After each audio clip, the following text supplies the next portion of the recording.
Welcome back to the series on ACL injuries. मैं doctor Ritajyoti Mukhopadhyay, sports injuries and arthroscopy surgeon.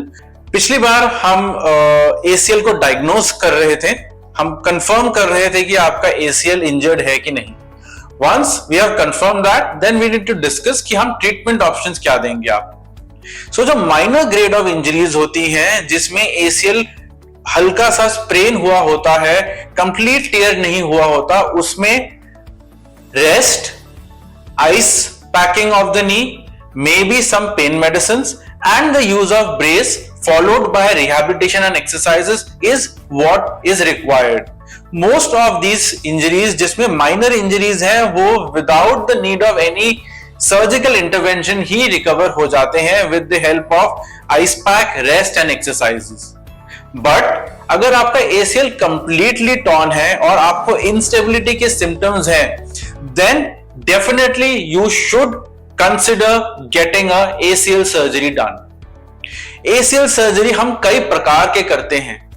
अगर आपका ACL thigh bone से या फिर टिबिया के जो लेग बोन है उससे उखड़ा है, तो हम डायरेक्ट रिपेयर भी कर सकते हैं of your native original god gifted ACL back to the attachment, provided आप within first 2 to 3 weeks of injury हमको प्रेजेंट करें।